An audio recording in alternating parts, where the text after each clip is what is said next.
Hi welcome back to my YouTube channel. ನಾವಿವತ್ತು instant ಹುಣಸೆಹಣ್ಣಿನ ಗೊಜ್ಜು ಮಾಡ್ತಾಯಿದ್ದೀವಿ. ಇವಾಗ ಹುಣಸೆಹಣ್ಣಿನ ಸೀಸನ್ ಅಲ್ವಾ, ಸೊ ಅದಕ್ಕೋಸ್ಕರ ಹುಣಸೆಹಣ್ಣಿನ ಗೊಜ್ಜು ಮಾಡ್ತಾಯಿದ್ದೀವಿ.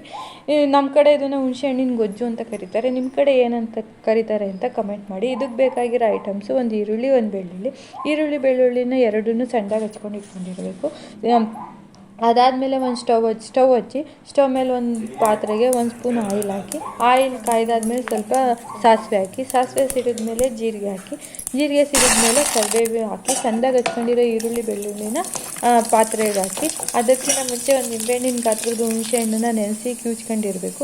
ಈರುಳ್ಳಿ ಬೆಳ್ಳುಳ್ಳಿ ಕಂದು ಬಣ್ಣ ಬಂದಮೇಲೆ ಹುಣಸೆಹಣ್ಣಿನ ರಸನ ಹಾಕಿ ಕುದಿಸಲ್ಬಿಡಿ. ಸ್ವಲ್ಪ ಕುದಿಬೇಕು, ಅಂದರೆ ಫ್ಲೇವರ್ ಬರಬೇಕಲ್ಲ, ಸೊ ಅದಕ್ಕೋಸ್ಕರ ಒಂದು ಸ್ವಲ್ಪ ಕುದಿಬೇಕು. ಅದಾದಮೇಲೆ ಎರಡು ಸ್ಪೂನ್ ಹಚ್ಚಿದ ಖಾರದ ಪುಡಿ ಹಾಕಿ, ರುಚಿಗೆ ತಕ್ಕಷ್ಟು ಉಪ್ಪು ಹಾಕಿದ್ಮೇಲೆ ಸ್ವಲ್ಪ ಕುದಿಯೋಕ್ಕೆ ಬಿಡಿ.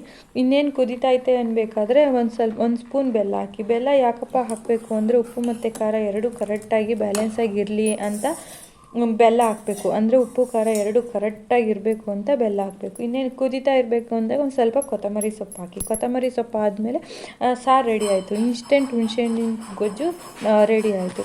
ಇದು ತುಂಬ ಚೆನ್ನಾಗಿರುತ್ತೆ. ಬಿಸಿ ಬಿಸಿ ಅನ್ನಕ್ಕೆ ತುಪ್ಪ ಹಾಕೊಂಡು ತಿಂತಾಯಿದ್ರೆ ಸ್ವರ್ಗ ಥರ ಇರುತ್ತೆ, ಸೂಪರಾಗಿರುತ್ತೆ. ನಮ್ಮ ಕಡೆ ಅಂತೂ ಇದನ್ನು ಮಾಡ್ತಾನೆ ಇರ್ತೀವಿ. ಈ ವಿಡಿಯೋ ಇಷ್ಟ ಆಗಿದರೆ ಲೈಕ್ ಮಾಡಿ, ಕಮೆಂಟ್ ಮಾಡಿ, ಸಬ್ಸ್ಕ್ರೈಬ್ ಮಾಡಿ, ಮೇಲೆ ಕಾಣ್ತಾ ಇರುವ ಬೆಲ್ ಬಟನ್ನ ಒತ್ತಿ.